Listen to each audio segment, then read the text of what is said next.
Welcome to Money Matters, the podcast that focuses on how to use the money you have, make the money you need, and save the money you want. Now, here is your host, Ms. Kim Chapman. Welcome back. And guess what? We are still going to focus on you guys that have made those New Year's resolutions that you probably have fallen off the wagon.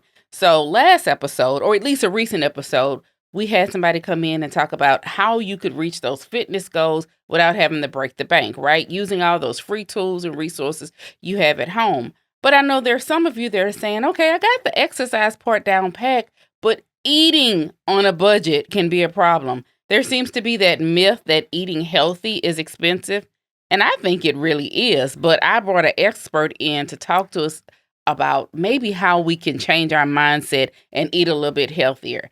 You know, is there something that we can trade out those 99-cent fries for that'll do us a little bit better on the waistline? So my guest today is Ms. Angell Jordan with the SU Ag Center. Welcome. Thank you. Glad to be here. Thank you for having me. So I think this is going to be an interesting conversation because there's so many myths or mindsets that are out there that say, oh, it's just too expensive to eat healthy, right? Fries cost more than cauliflower I'm actually saying it backwards. French fries are cheaper than cauliflower. So to get started, give us a little bit about your background. So I graduated from Nicholls State University in 1996 with a BS degree in dietetics. So I love talking about nutrition. Okay.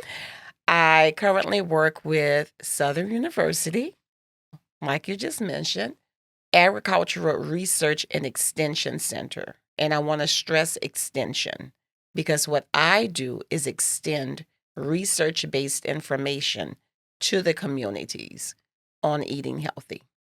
So from your experience, why do you think myself and others out there feel that it is so much more expensive to eat healthy? That can be a tricky question, but here's the trick. Yes, some people think that it is more expensive to eat healthier, but if you know the trick to eating healthy, then you won't feel that way. And here's the trick. Right at the beginning, we're going to listen and learn right at front. When you buy what's in season and also do inventory at your home to see what you already have in your pantry, in your cabinets, in your refrigerators, and in your freezer, you can kind of see where I'm going with this. So when I say buy in season, I always tell my clients, we have to, for every meal, especially lunch and dinner, we have to include fruits and vegetables. And the first option is fresh fruits and vegetables. And yes, I get that kickback all the time. Well, to buy fresh fruits and vegetables, it's expensive. So guess what's the little secret? What is the little secret? Buy fresh fruits and vegetables when in season. So Why? Can you tell us that? Like when things, like I know right now, depending on when we actually send this episode out, it's strawberry season because I know that Ponchatoula Strawberry Festival is right around the corner.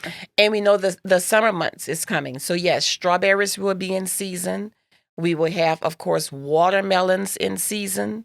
So when you purchase fresh fruits and vegetables in season, 1, they are less expensive. 2, they have a better taste. Now, when you buy these fresh fruits and vegetables out of season, 1, you're going to pay more money, and 2, you will not get the taste that you're expecting. Okay. Is there a secret hack like that for other foods that may not necessarily have a season? So if you are interested in buying other foods, like you said, that does not have a season, when you go into the grocery store, you want to buy those food items that are on sale. Even though you did not have in your mind that I wanted to purchase ground beef today, if you have no ground beef at home and ground beef is on sale, you purchase that ground beef. You may not prepare it that same day or the same week, but you can put it in the freezer and use it for later use. And the reason why I like to use the example of ground beef, because you can purchase the family pack and you can divide that family pack and prepare tacos one night, and maybe the next night you can do meat sauce and spaghetti. So, what are some myths, though, that you commonly hear about how expensive healthy food can be? I do hear myths that eating healthy is expensive, and I also hear that it doesn't taste good. And I think that that is what we want to hear. I always like to use this analogy. Would you rather spend a few extra dollars on purchasing healthy foods, or would you rather spend more dollars on medication, a doctor's visit, or maybe hospitalization? The raw truth. And I know sometimes Right. it hurts, right? But And the prime example to really make you understand this analogy, if one is diagnosed with high cholesterol, you have to do what? Purchase the medication to keep that cholesterol level down. 2, again, you have to go where? To the doctor.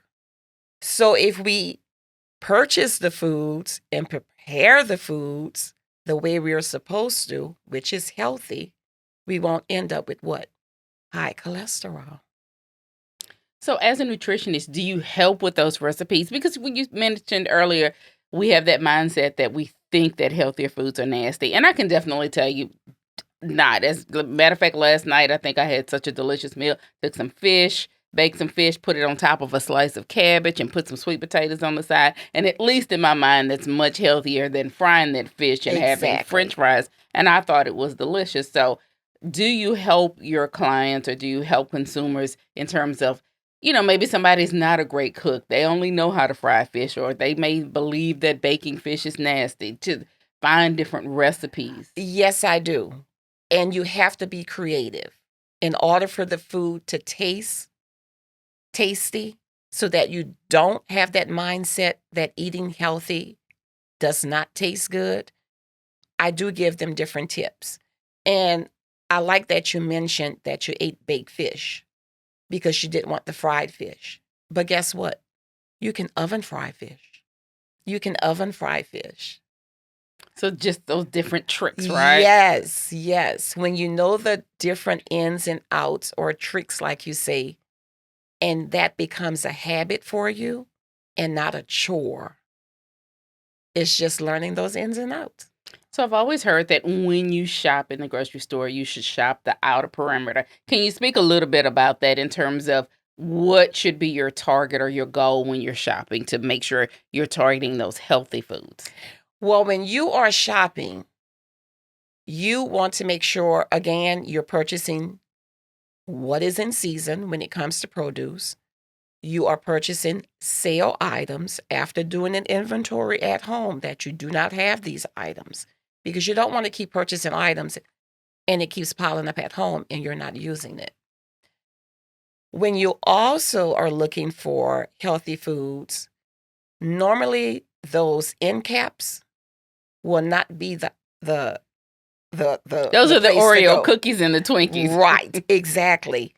And just this week, I purchased some veggie straws for one of my little youth classes that I go to.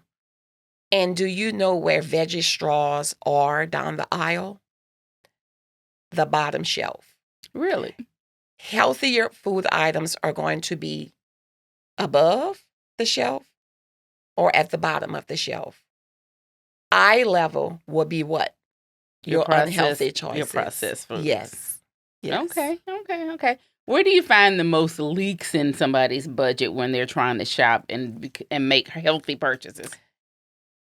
If you are one that like to eat out, I would recommend that you stop eating out. Because when you eat out, normally you're going to eat that meal that same day. So if you stop eating out, save that money and purchase food items where you can actually prepare a meal, and that meal may last you for 2 or 3 days. Now, some people are going to want to go ahead and turn off the radio right about now or turn off listening because that's their way of life. So what tips would you give for somebody that, hey, I eat out, I don't cook? How can they make healthier choices when they're eating out at restaurants? When they're eating out at restaurants to make those healthier choices, sometimes the restaurants they're pretty good at having a little notation of what is a healthier food item. So if you're eating out at restaurants, again, I'm going to use your example. If they have fried fish on the menu and baked fish on the menu, of course you want to choose the what? The baked fish. Now, I'm not saying that you can't ever have fried fish, but if you're eating out, choose the healthier options. But I still go back to, you're going to get one filet fish where you can take that money and go and buy several fillets of fish and prepare it at home. So it's kind of just a little trade-off here. That's it. So what are some healthy staple foods that everybody should either have in their pantry, their refrigerator, their freezer? Okay, I know everyone is going to think I'm crazy, what I'm about to say, but having a variety of dry beans, red beans, white beans, pinto beans, black-eyed peas, having brown rice, having chicken, also bread, and of course your cereal and milk. So beans, chicken, cereal, and milk. Yes. Just Okay. switching up those different types of beans. You Now- can have beans 2 or 3 days. It goes a long way. So how important is it, or what should be a good resource? Because when I think of beans, right, I think of red beans. I've seen red beans that I would imagine probably are pretty healthy, but then I've seen some that have been loaded with a lot of fatty meats and a lot of things that may turn around and make that same red bean or that same meal very unhealthy. So Unhealthy. what are some good guides or good resources for somebody to say, okay, we're talking about beans. How can I make sure the beans that I'm preparing or that I'm eating are really good to me and good for me?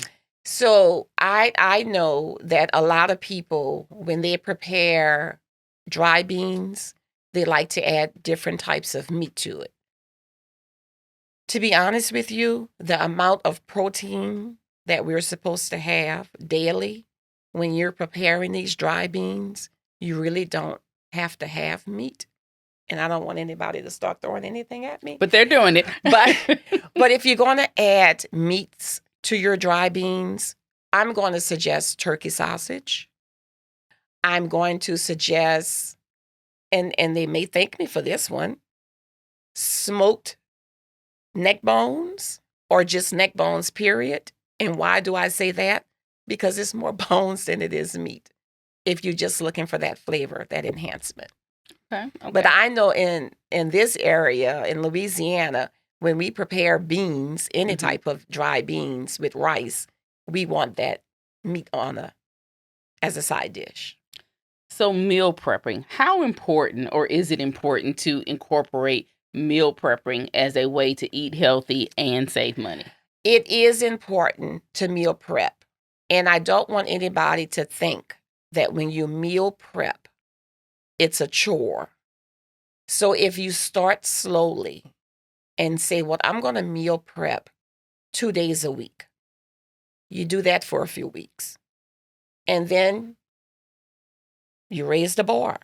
Let me meal prep for 3 days a week now until you reach your goal, whatever that goal may be, if it's 5 days a week. And then it becomes a habit. And again, it's not a chore. Now, you do have to put some thought and time into it. But again, once it becomes a habit, it's a habit. You just do it automatically. It's natural. So what recommendations do you make for families that really are on that tight budget? They're not eating out at the restaurants. They're not necessarily doing the fast foods, but they may find that the cuts of meat that they're buying fit their budget a little bit more than 93% lean ground beef or, skinless, boneless chicken breasts. We all know that maybe the leg quarters are going to be a lot cheaper and stretch a little bit further when you're on a budget. And that's fine. If you have to buy the leg quarters, that's fine. You do, and I'm going to get something thrown at me again, but you're going to have to actually take the fat off before prepping. Just got to do the work yourself. Right, before actually preparing that food. And again, I know it's a chore at first, but then it becomes a habit. So by all means, purchase the leg quarters. Just make sure that you kind of trim the fat. And of course, if you want to bake the leg quarters, that's fine. If you want to fry them, again, I'm going to go to what? Oven fry. So I'm not trying to tell you all that you can't have fried foods. You can have oven fried foods at home. When you go out to these places and purchase fried chicken, the price you're paying for a 2-piece or a 3-piece, you can buy a whole fryer and get many more pieces and still have oven fried chicken. So a lot of our listeners are just busy people, right? We're on the go. We've got kids that have soccer practice. We've got to work late. And so sometimes driving through that fast food place is just a matter of convenience. What are some healthy alternatives for those busy families that they just don't have time to go and cook a 2-hour meal, or, they're trying to grab that healthy, they want to grab a snack in between work and go and watch Johnny practice for 2 hours for basketball? What are some healthy alternatives? Because definitely driving through the fast food places or just those types of vendors are just so easy and quick and convenient. So if you have to go drive through the fast food places, of course, I'm going to recommend, first of all, that you purchase a salad. If you don't want the salad, well, then I'm going to go to a grilled product, whether it's grilled tenders or a grilled chicken sandwich. Choosing options like that. If you have a choice between some fruits and French fries, of course, you need to choose the fruits instead of the French fries. I've actually seen a recipe where somebody actually took watermelon and sliced them like French fries. I'm sure completely different taste, but if you've just got to have that look, maybe that's a good substitution. It's all in the mind. It's all the in the mindset. Yeah. So what are some other tips that you would give to families, again, just, things to trade off to help make eating healthy a little bit more budget friendly? Again, I'm going to go back to purchasing a variety of assorted beans, brown rice. It goes a long way. It goes a long way. Chicken, buy that whole fryer. You may not even use the whole chicken. Once you cut it up, you may be able to use it for 2 different dishes. Always, always do inventory of what you always have at home first. I have a habit of once a month for an entire week, I do not go to the grocery store and buy any food items. I use what is in the pantry, what is in the fridge, what is in the freezer. I use what I have on hand. And I say, got to be disciplined for that, right? Hey, use what you have at home. Why keep going out into the grocery stores and buying things that you may already have at home? You have to keep inventory of what you have at home and use it. Okay. For somebody that's listening that says, hey, I want to do better, but I'm just not sure where to go. You've given us a couple of tips, but obviously there's a lot more. How can a nutritionist, how can a dietitian help a family that wants to come in and actually schedule an appointment and learn more about healthy eating, what that actually looks like? Well, you can contact your doctor. Go to your doctor and ask your doctor what dietitian they would recommend that you go to. Now, just be mindful, if your insurance does not cover it, that could be a big cost of going to seek out a dietitian. So look around. Everybody's on social media. See where there are classes that are teaching about healthy eating and go from there. And how can you determine what's really good information from just somebody selling you a bunch of hype? You're going to have to know a little bit about nutrition for that. Okay. Well, any know. final tips for our listeners that we want to eat healthy, but we want to also make sure that we're not breaking the bank? Again, I'm going to go back to buy when in season. I'm also going to go back to my dried beans and brown rice. we have to also, again, and I know this is repetitious, you've heard me say that, we have to use what's at home. Okay. And we have to become creative. So there you've got it. You've got to be creative. So we know we're on track. We know how to definitely get that fitness in without having to break the bank. Now we've got a couple of tips on how we can eat a little bit healthier. Can't wait to see what we're going to discover next, because it's always about how to use the money you have, make the money you want, and save the money you need. All right. Thank you, Miss Angell. Thank you. Thank you for having me. It's time for Blueprint Building Blocks. Small changes that lead to big financial wins. Let's stack up for success. Plan your meals before you start shopping. That'll cut down on you just making impulsive purchases. Shop your pantry and your freezer first. That way you know exactly what you have and exactly what you need. Try replacing one takeout meal with a healthy meal. Start slow, but just be consistent and make progress. And then add one veggie to your dinner. That's a wrap on today's Blueprint Building Blocks. Stay on track with your financial journey. Subscribe to the Money Matters podcast and visit neighborsfcu.org/financial wellness for more tools to help you build a strong financial future.